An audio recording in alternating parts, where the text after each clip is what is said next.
We'll be using Android Studio in this course as our Integrated Development Environment, or IDE. An IDE simply allows us to create, test, and deploy our apps all from one location, from one piece of software, and that is Android Studio. You can install Android Studio on either a Windows machine or a Mac machine. If you'll simply direct your browser to developer.android.com/studio, it will detect which operating system you are using and allow you to install the appropriate version. So right now I'm going to install Android Studio for Windows, and I'm using version 4.13. So I'm going to click the Download Android Studio button. I'm going to accept the agreement and begin the download. Now at this point you might want to create your account. So there's a sign in here, and you'll get your first Android Studio user badge for installing Android Studio. And this will take a few minutes. Once the download is complete, you can open the file. On Windows, this is an exe file.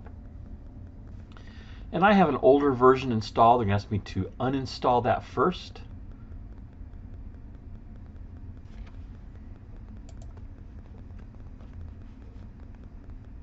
And then we get the prompt for setting up Android Studio. I'm going to click Next. You want to install both Android Studio and the Android virtual device. That virtual device is an emulator that will allow us to test our applications on the desktop without an Android device connected to our computer. The nice thing with a virtual device is we can set up all kinds of virtual devices to see how our app looks on various phones and various tablets. Choose a location and then click the Install button. I get a message saying setup was completed successfully. I'm going to click Next and Finish, and it's going to start up Android Studio. This is the Android Studio running, and you'll see a bunch of things underlined. I'm getting an error message down here that Gradle Sync failed. So the first thing I'm going to do is I'm going to go to the Help and choose Check for Updates. And I'm getting a message that Android Studio and plugin updates are available. I'm going to go ahead and click Update. I'm going to say Update Now. And then I need to select each of these different areas and accept the license agreement, both for the extra license and the SDK license. And then I can click Next.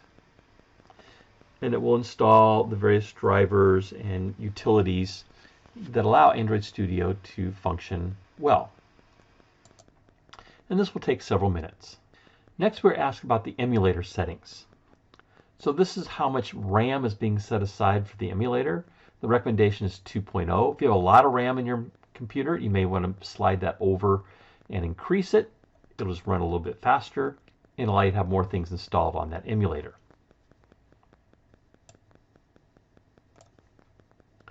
I'll click Next. I'll permit the changes and then click Finish. So I'm getting an error that installation did not complete successfully. See the IDE log for details.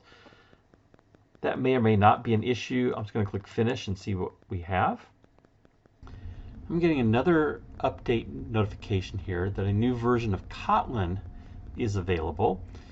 So I'm going to go ahead and choose Install. I just want to show you that you can also get there by going to Tools, coming down to Kotlin, and choose Configure Kotlin Plugin Updates.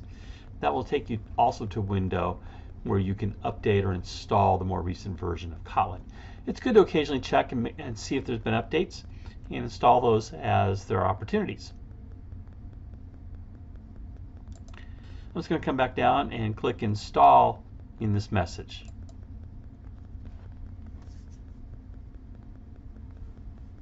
In order to activate those updates, I'm going to restart.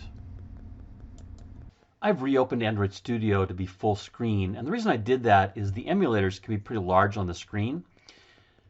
So while we're talking about emulators, let's take a look at those. One of the critical things is you might have to set up some emulators, and in Android Studio there's an icon on the far right, looks like a little phone with the green Android robot logo.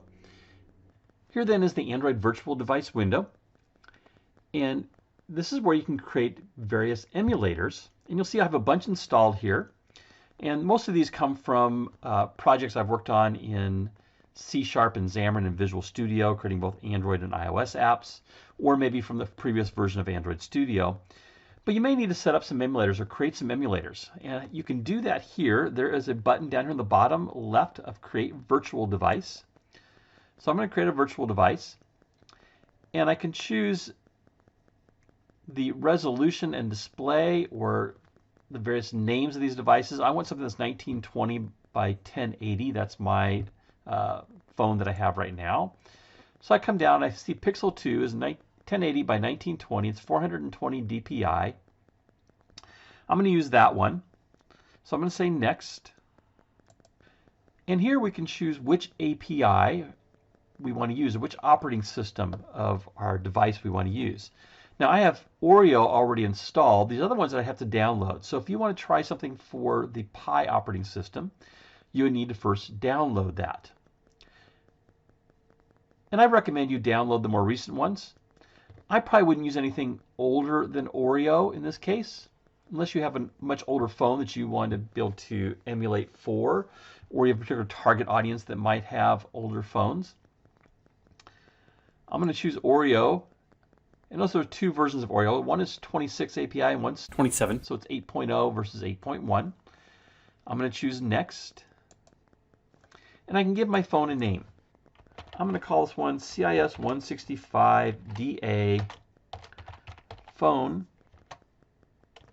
And I like to put what operating system I'm targeting here. So Oreo 26. You can choose to start up in portrait or landscape. And I'm just simply going to click Finish.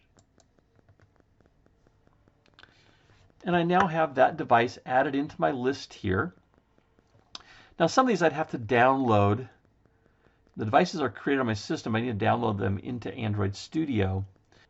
I'm going to click the play arrow of this device to launch it on my system. And there then is our emulator.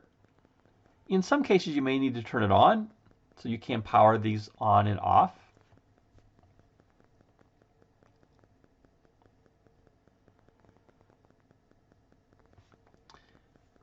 I'm going to close the AVD screen, come back to Android Studio, which is behind my emulator. And now I'm going to click the list of emulators here, and I'm going to select that CIS 165DA phone, Oreo 26. And now I'm going to click the Run App button, little green triangle, play button. If you watch the status bar down at the bottom, it'll tell you what's going on, and something went wrong here. Retry this again. And that does happen sometimes. It may be the app or the emulator is not quite fully functional at that point. So it's always worth it maybe to try it again. This time it says the operation was successful. I'm going to jump over to the emulator. And now in the emulator, I see my program running. There's a next button. Takes me to kind of a blank screen, and then a previous button takes me back. That is the workflow demo that comes with Android Studio. Not a lot to accomplish here. I can either close my emulator, or what I prefer to do is come to Android Studio and keep the emulator open and running, come to Android Studio and simply close the application running or stop the app, clicking the little red square. In the next video, we'll look at the components or parts of the IDE, the various windows, and we'll create our own little workflow demo of a new project. If you just jumped into this video, you can see all the videos from the Android App Development Cohort playlist by clicking on the image in the lower right. And if you'd like to be alerted to future videos that I create, you can click my picture up in the top right and subscribe to the channel.